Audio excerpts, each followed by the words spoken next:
Sobat Ilmu, kali ini kita akan membuat sambal untuk ayam geprek crispy-nya. Karena memang nggak afdol ya kalau makan ayam geprek crispy tapi nggak ada sambalnya, Sobat Ilmu. Kali ini kita akan membuat sambalnya itu sambal mercon yang super pedas. Sambal mercon adalah sebutan untuk sambal matang yang rasanya sangat pedas. Jadi, untuk membuat sambal mercon ini, kita akan menggunakan banyak cabai rawit merah, sehingga rasa yang dihasilkan pun juga pedasnya maksimal, gitu ya Sobat Ilmu. Dan pastinya sangat menggiurkan bagi si pecinta pedas. Bahan-bahan yang diperlukan untuk membuat sambal mercon cukup mudah dan gampang ditemukan di pasar tradisional maupun di swalayan atau supermarket. Lalu, untuk menghaluskan bahan-bahan sambal mercon, Sobat Ilmu bisa menghaluskannya bisa dengan blender, bisa juga dengan food processor atau chopper, juga bisa dengan ulekan. Paling enak sih memang semua sambal yang diulek tuh yang paling enak. Sobat Ilmu, sebelum memulai, saya akan memberitahu kira-kira cabai apa saja sih yang cocok untuk membuat aneka sambal ataupun untuk membuat sambal mercon ya. Sebenarnya untuk membuat sambal ini umumnya di Indonesia ada beberapa jenis cabai yang digunakan.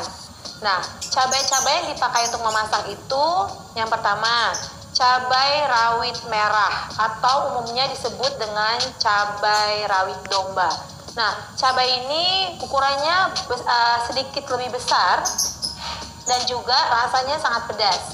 Nah, kemudian ada juga cabai rawit hijau. Cabai rawit hijau ini, Sobat Ilmu, ukurannya itu kecil-kecil berwarna hijau cukup pekat jika sudah matang ya, jika sudah layak untuk dipanen gitu ya. Nah, cabai rawit hijau ini umumnya yang Sobat Ilmu suka temukan kalau misalnya beli gorengan tuh dikasih cabainya itu cabai rawit hijau. Lalu yang ketiga ada cabai merah keriting. Cabai merah keriting biasanya memang dipakai paling umum untuk aneka jenis masakan Nusantara.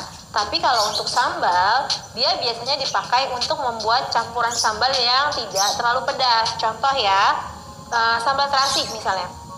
Nah, sambal terasi ini kan umumnya rata-rata rasanya tidak terlalu pedas yang dahsyat ya Sobat Ilmu. Jadi, cabai merah keriting inilah yang dipakai lebih banyak takarannya untuk membuat sambal terasi tadi. Lalu kemudian cabai merah keriting gitu ya. Ada juga cabai hijau keriting.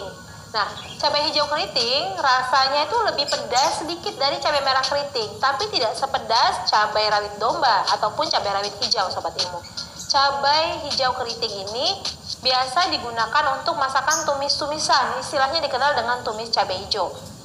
Atau bisa juga untuk makanan di Padang tuh ada namanya lado mudo ya, jadi biasanya cabai hijau yang dipakai.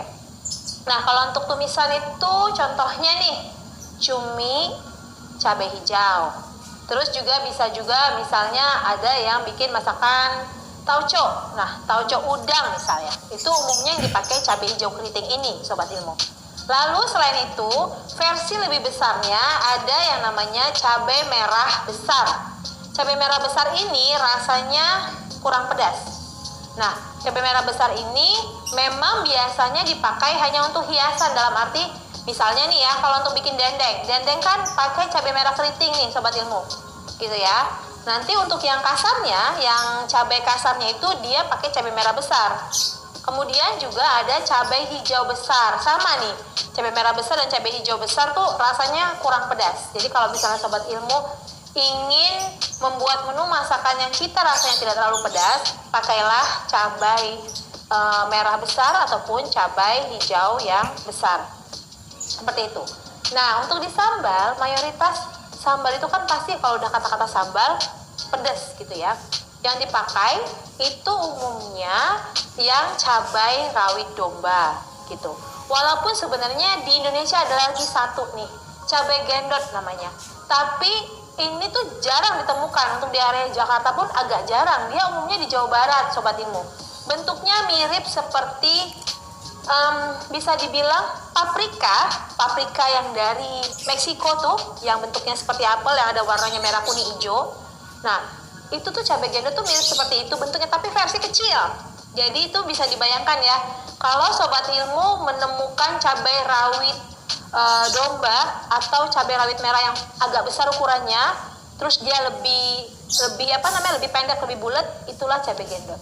Rasanya pedas nggak? Rasanya pedas.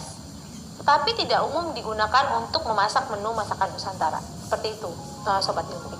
Nah, Sobat Ilmu, jadi umumnya yang digunakan untuk membuat sambal tadi yaitu tadi cabai rawit domba atau cabai rawit merah, cabai rawit hijau, kemudian cabai merah keriting. Sedangkan si cabai yang tadi itu yang cabai merah besar ataupun cabai hijau besar biasanya hanya untuk mempercantik kalau misalnya membutuhkan tekstur kasar dari cabai. Jadi potongan yang lebih kasarnya ya ketika diulek seperti itu, Sobat Ilmu. Oke. Jenis-jenis cabai sudah saya sampaikan. Sekarang kita mulai aja yuk untuk cek bagaimana cara membuat sambal mercon.